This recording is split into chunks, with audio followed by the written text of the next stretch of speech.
Good morning, I'm Taylor Wilson, and today is Monday, April 14th, 2025. This is the Excerpt. Today, the latest after a suspected arson attempt on the home of Pennsylvania's governor, plus how tariff tensions might hurt the GOP politically, and we discuss religious travel. A person has been taken into custody in connection with a suspected arson attack on the home of Pennsylvania Governor Josh Shapiro. Authorities said a 38-year-old was arrested over the weekend. Shapiro said he and his family woke up to bangs on the door from the Pennsylvania State Police around 2 a.m. on Sunday. His family was safely evacuated from the residency by state troopers, and no one was injured, according to the governor. He added that another family in the house was also safely evacuated. What might tensions over President Donald Trump's tariffs mean for the GOP's political fortunes? I spoke with USA Today White House reporter Zach Anderson for more. Hi, Zach. Thanks for hopping on today. Great to talk to you. So what are some of the concerns we're hearing from Republican lawmakers, Zach, about the potential political implications of Trump's tariff moves? You started to hear a growing chorus of lawmakers start to tentatively push back on some of President Trump's tariff plans. And these included people who are really staunch allies, people like Ted Cruz, people like Rand Paul, people like Chuck Grassley of Iowa. But Iowa farmers could get hit big if there's a trade war with China. You know, farmers export a lot of their product overseas. So you started to see some pushback. Cruz said on his podcast that there could be a bloodbath in the midterm elections in 2026 for Republicans if a trade war pushes the country into a recession. These voices started to get louder and louder and louder until Trump decided to pause some of these tariffs. Well, as for Trump, I know we've heard a few different things from him on this, but how is he explaining, or I guess defending, this tariff pause that you mentioned, and also really some turbulence in the market at the very least? What's he say on that front? And also, what do we hear from him about some of these political concerns, Zach? He hasn't addressed the political concerns explicitly, but he did say that when asked why he did this pause, is that people were starting to get, quote, yippy. People were starting to get scared. He didn't necessarily talk about Republican lawmakers, but maybe those are some of the people he might have been thinking about, or others in the business world. So he could see basically that he was bowing to public pressure or pressure amongst people that he listens to. In terms of the market, he really celebrated the big increase in the stock market on the day that he announced this pause and was saying how great it was. The market has slid since then, and his Treasury Secretary was asked about it and sort of dismissed it and said, well, we had a big gain. It's just a small step back. Trump clearly on the campaign trail leaned in on the economy and blaming Biden and his administration for inflation and some other issues surrounding that office. Can you put that in context now, fast forward a few months, when the economy is an issue for Trump himself? Yeah, you could argue that the economy is the reason that Trump won the election. I mean, you had very high inflation for a while under Biden, and inflation hits everybody. It's something that all voters are affected by. And I talked to one political analyst who said it's really the worst thing that can happen to a president. So, he rode that into office. He's very aware of how the economy can make or break political fortunes. And so it's interesting that, he's really having a big gamble with the economy. He can't run for re-election, although he's been hinting that he wants to. So maybe he doesn't care as much, but it certainly could impact his ability to get his agenda passed if he loses control of Congress in the midterms. And so it's a big gamble for him politically, and one that really could impact the future of his presidency. Well, taking an early look toward the midterms and an early look at that, Zach, I mean, what kind of election math, I guess, are we expecting there at this point? Where could Democrats claw back some power, whether it be over economic issues or otherwise? Midterms always favor the party out of power. Voters tend to kind of get disenchanted with the party in power. So Democrats go into the midterm election with some momentum, but the Senate map really favors Republicans. And the political handicapper that I talked to said that he didn't think that Democrats could win the Senate, but you never know. They do go in favored, though, to take over the House, but only by a small margin. Now, if there's a recession or just dramatic economic issues that take place because of these tariffs, that would favor Democrats most likely. People would tend to blame the party in power. Trump has really complained about the economy that he inherited from Joe Biden. But when you inject this much uncertainty into the economy with your policies, Trump has really owned the economy at this point, according to Republican strategists, and Republican lawmakers have said as much. So whatever happens with the economy, Trump and the Republican Party own that going forward, and it would be huge in the midterm elections, one way or the other, whether it's good or bad. All right, Zach Anderson covers the White House for USA Today. Thanks, Zach. Thanks. President Donald Trump's approval ratings on the economy and inflation have fallen, according to a new poll out yesterday. The CBS News survey found 44% approved of Trump's handling of the economy and 40% approved of his handling of inflation, both down 4% from late March.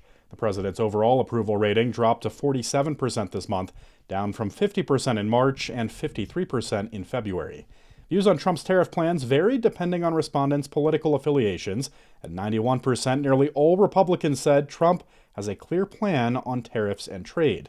Only 43% of independents and 16% of Democrats said the same. In all, 58% of respondents said they oppose new U.S. tariffs on imported goods. You can read more with a link in today's show notes. Sacred sites are helping travelers reconnect with themselves and each other.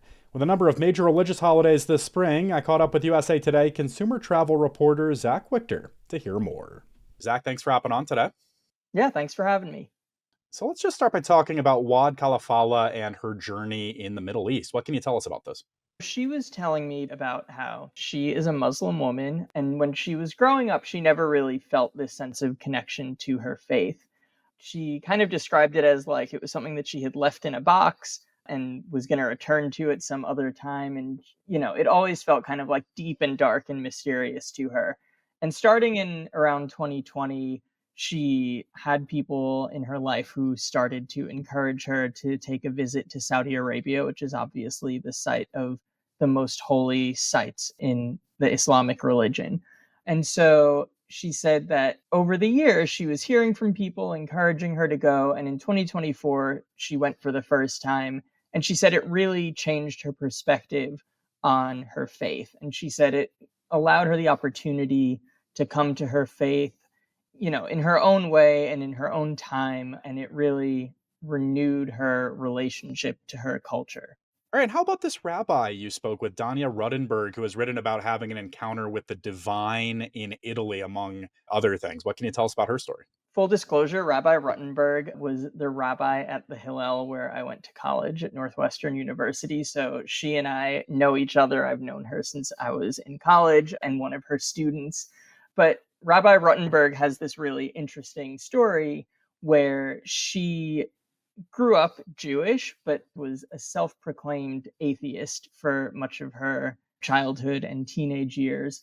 And when she was in college, she started finding her way back to faith. So this excerpt that I pulled from her book, Surprised by God, talks about this spiritual experience that she had while she was on this journey. And she was talking about, and this is something that's always really stuck with me, the idea that places where people direct their prayers and places that are meant to be spiritual sites have this kind of energy that permeates them as a result of being the focus of all of these people's spirituality and their energy from that over hundreds or thousands of years. And although Rabbi Ruttenberg obviously is not herself Christian or Catholic, she just connected to that energy on this tour that she took in Italy, I believe, when she was in college. And that was just one of the many steps that she took on her journey to reconnecting with her faith. Interesting. So you're right that we are seeing, I guess, a rise in religious travel, similar to some of these stories we've heard about. Do we have any numbers on this? What are we seeing?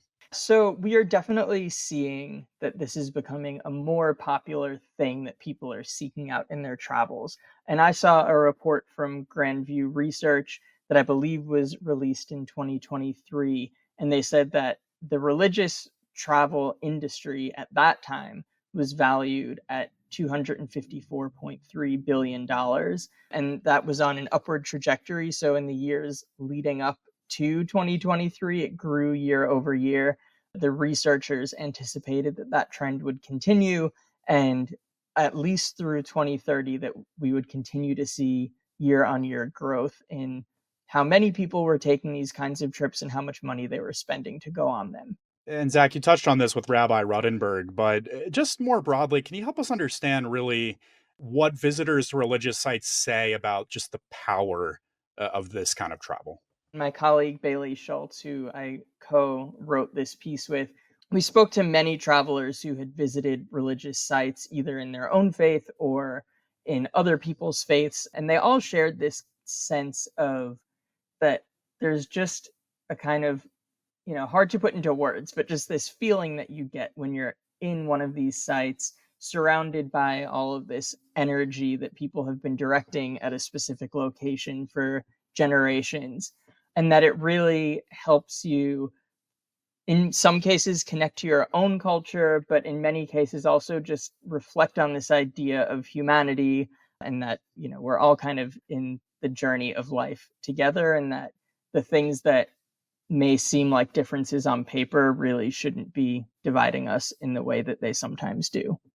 All right, beautifully put, folks. If you want more, you can check out Zach's full piece with a link in today's show notes.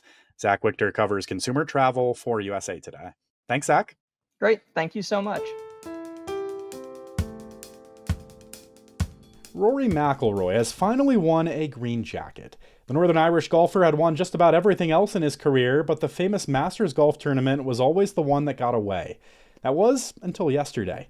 McIlroy outlasted England's Justin Rose in a playoff to win. Head over to USA Today Sports, where our team is putting his big win in context. And later today, a new episode of Forum, hosted by Michael McCarter. What do you think of President Trump's use of executive orders? You can hear what listeners and readers like you are feeling about this topic. Tune into Forum, publishing today at 4 p.m. Eastern Time on this feed. And we've dropped a link to the written version of Forum in today's show notes. Thanks for listening to The Excerpt. You can get the podcast wherever you get your audio. And if you're on a smart speaker, just ask for The Excerpt. I'm Taylor Wilson, and I'll be back tomorrow with more of The Excerpt from USA Today.